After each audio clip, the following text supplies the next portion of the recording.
to Small Talk. I am Kim Akhurst. Now, Will Anderson is one of those names that just seems to be popping up everywhere at the moment.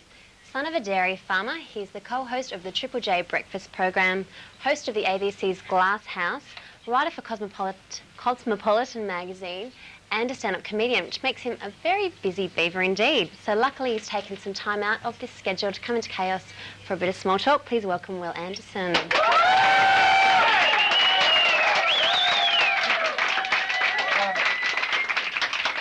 I'm a bit puffed because I had to run straight from the ABC where my show was on live tonight. Straight over here. Well done. I just ran. Record time. Yeah, straight here. My show's live.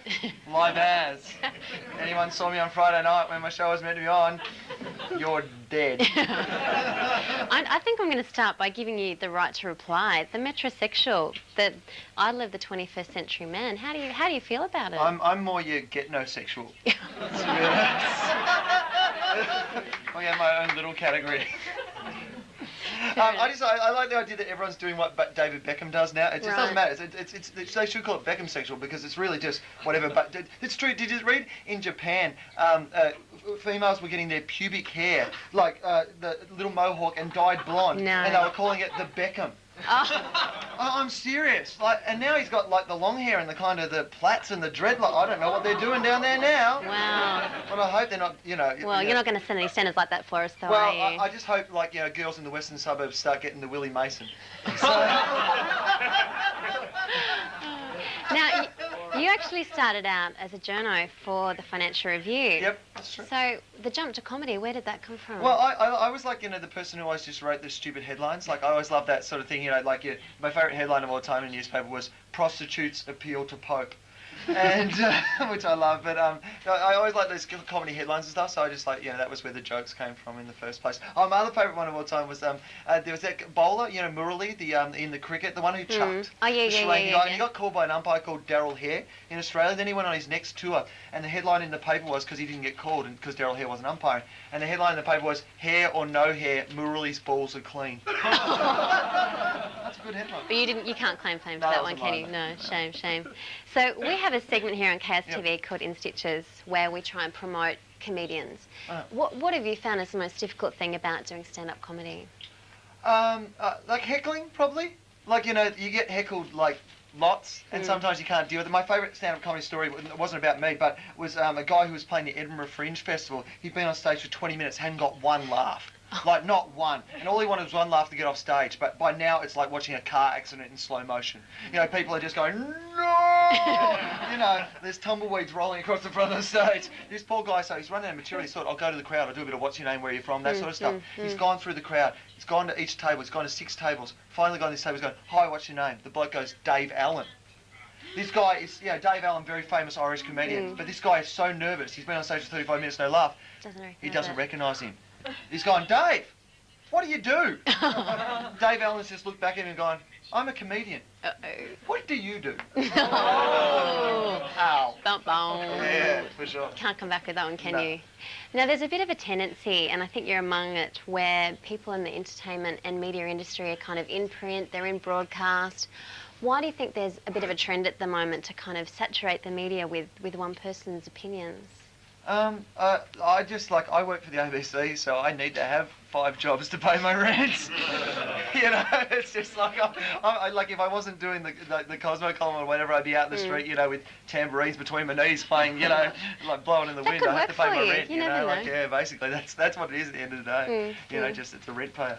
Okay. Now, you're getting pretty popular these days, got a bit of a fan base. How do you find the stardom and the celebrity status? I work for the ABC. There's no stardom and celebrity status. It's like the world's highest profile witness relocation program. Nobody knows who I am. Like, some people come up to me and go, "Oh, aren't you?" "Oh, no, you're not." That's about it. Nobody knows who I am. Like, it's not like that at all. So you're in denial, is that what you're saying? No, but there's like famous people. Like, I caught them playing the other day with Mike Munro, and he's everyone knows who he is, even if you don't like what he does. And like most people don't like what he does. I would love to go up to Mike Munro with a bucket of shit and go, "Mike, this is your life." But This is true. I got to blame Mike Monroe. He's famous to that way it would be nasty to be famous because he sat down on the plane and the woman next to him went, "Oh, this is your life, is it?" And then the air hostess came over and went, "Oh, this is your..." And everywhere he went, and I just realised his whole life must be people thinking that's the funniest thing. And, "Oh, this is your life." And I'll tell you what, couldn't happen to a nicer guy. So what are your opinions on this kind of cult celebrity status that people like that can get in society these days? I reckon that's a weird one because I think there's a difference between being well known and being famous. Being famous, you can like I know who Paris Hilton is. What does she do? I don't know. Why do I live in a world where I know who Paris Hilton is? Like, you know, she is like... I think it's the surname, isn't it? I think she's mayor of Skanky Hotown. I think that's I don't know what she is or what she does. You know, I think that's a weird world that we live in where we know these sort of things about people. But, you know, there's a difference between that and being well known. I find that most people who know who I am know me because of what I do. Like, you know, they listen to the radio show or they see the show. So that's not a bad famous, like, because that's not that sort of, "Oh, look, that's Ray Martin's famous." It's just like people coming up going, "Hey, I like what you do," or "I don't like what you do," but, you know, mostly I don't like what you do. No. No, but it's got to be earned, I think. That's an important thing to say. You know, have merit because of your celebrity, not just for wearing nice clothes. Oh, yeah, but I don't think, like, I mean, there's no merit in what, like, I'm doing. I mean, I just, you know, tell jokes for a living, you know. It's not like you know, I'm not a doctor. Like, you know, like doctors, because, you know, doctors are cool because doctors get to call, you know, if you're a doctor, people go, they call you doctor. Like, you know, but they actually call you your job. Nobody ever goes, "Hello, funny man Will Anderson." We can. You know, you're never at a party where you go, "G'day, Sally," and she goes, "Oh, I'm going to have to stop you there. It's prostitute Sally."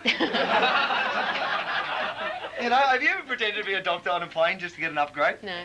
Oh, does it work? No, me Should neither. I try that? No, they do. They give you an upgrade if you're like if you put doctor on your form instead of Mr. or Mrs. But then something happens. I know, you shit yourself the entire flight. You just sit there No, going, "Please don't be an accident. Please don't." They're going to come and look at you and you're like, "Oh no, I'm a doctor of love." It was Now, you've actually been on Channel 31 in Melbourne on a program called Under Melbourne Tonight, which has also sported Rove, Corinne Grant, Peter Hellier. Yeah, totally. Bit of a theme there. So what were your experiences with Channel 31? I reckon that was probably the first TV thing I ever did. Was actually, it would have been a fine line between that and the first time I did Hey Hey It's Saturday would have been about the same time. It's community TV because like I used to do Rove Show heaps on community TV. It's just great. Like, I'm in Melbourne. I don't know because we don't get Channel 31 where I live in Sydney. In Melbourne, the greatest thing was Fish TV.